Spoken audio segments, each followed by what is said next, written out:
¿Qué pasaría si un país entero, intentara armar su presupuesto nacional desde cero? O sea, desde una hoja en blanco. Y ojo, que no es un simple ejercicio teórico. En el 2020, justo en medio de una crisis, Chile se atrevió a intentarlo. Así que bueno, vamos a meternos de lleno en este experimento fascinante de las finanzas públicas. Y esa es la pregunta del millón, ¿no? A ver, lo normal es que los gobiernos agarren el presupuesto del año anterior y bueno, le hagan unos ajustes por aquí y por allá. Pero esta idea del base cero es totalmente diferente. Es cuestionarlo todo, cada peso, cada programa, cada puesto.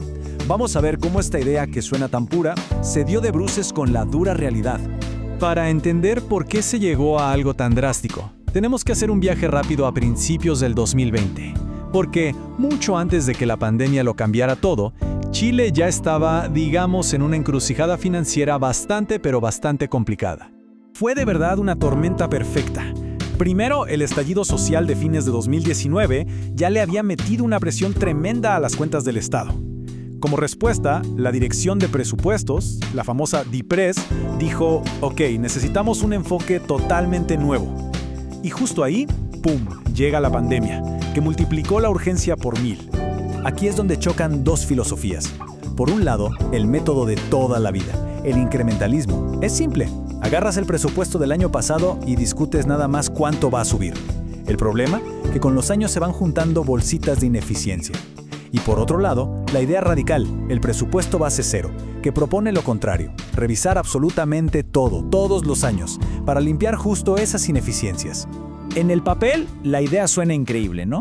¿Quién no querría un gobierno más eficiente sin un solo peso malgastado?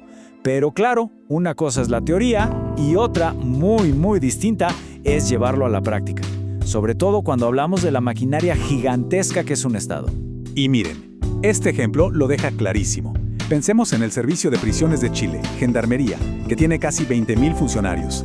Un base cero puro, estricto, significaría ir uno por uno. A ver, Juanito, ¿tú qué haces? ¿Es necesario? El esfuerzo es monumental. Para al final, quizás encontrar un ahorro mínimo. Simplemente no es práctico. Y bueno, a esa conclusión llegan casi todos los expertos. Por estas dificultades tan enormes, el base cero puro es una utopía para un gobierno. Lo que sí se hace son versiones más suaves, más intermedias. Y eso justamente es lo que nos lleva a lo que hizo Chile en realidad. La misma Dirección de Presupuestos de Chile lo sabía. Por eso su propuesta nunca fue un presupuesto base cero a secas, fue un presupuesto base cero ajustado. Y ese apellido, ajustado, es la clave para entender toda esta historia. Y este gráfico lo explica todo de un solo vistazo. Cuando analizaron el presupuesto chileno, se toparon con una verdad tremenda. Cerca del 80% del gasto es rígido. O sea que no se puede tocar así como así de un año para otro. Esto deja solo un 20%, un pedacito, como gasto programable o flexible. Y es ahí, solo ahí, donde se puede meter la lupa a fondo. ¿Y qué es exactamente este gasto rígido? Pues son cosas como los sueldos de los funcionarios de planta, que por ley no puedes eliminar, o los grandes proyectos de inversión como un hospital que ya empezaron a construirse y no puedes dejarlos a medias, o las leyes de pensiones, los beneficios sociales, cosas que no puedes borrar sin causar un terremoto político y social. A ver, para que quede súper claro, el sueldo de un funcionario con contrato fijo es gasto rígido. No tiene mucho sentido revisarlo porque legalmente no puedes despedir a esa persona. Pero, por otro lado, la compra de computadoras nuevas para una oficina es gasto programable. El servicio puede aguantar un año más con los equipos viejos. Ahí sí se puede decidir, sí se puede ajustar. Ok, entonces con la mira puesta en ese 20% de gasto flexible, el gobierno chileno se lanzó a buscar ahorros. La gran pregunta es, ¿y funcionó? ¿Qué resultados concretos trajo todo este ejercicio? La cosa fue bastante directa, ¿eh? La DIPRES le dijo a cada servicio del Estado, prepárense porque quizá toque operar con menos. Les pidieron 3 escenarios, uno normalito, otro con un recorte del 10% y un tercero ya más extremo con un 20% menos. Esto, claro, los obligó a justificar cada centavo y a pensar bien dónde podían meter la tijera si era necesario. El primer resultado que salta a la vista fue en el gasto de personal, que es un área súper difícil de controlar.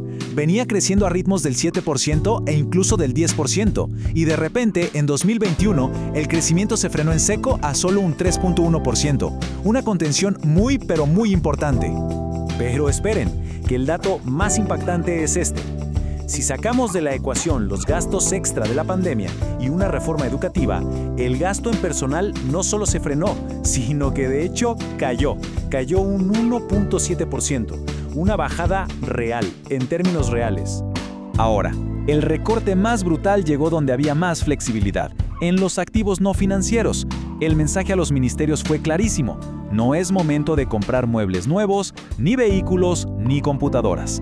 El resultado, este recorte masivo de casi la mitad. Y bueno, la DIPRES juntó todas las cifras. Al final, reportaron ahorros de $191 millones en personal, 261 millones en bienes y servicios, 216 en cosas como computadoras, e incluso 860 millones en prestaciones de seguridad social. Todo, según ellos, gracias a este ejercicio tan riguroso. Y así llegamos al gran número final. La cifra total de ahorro que la DIPRES le atribuyó directamente a este experimento fue de $1.500 millones.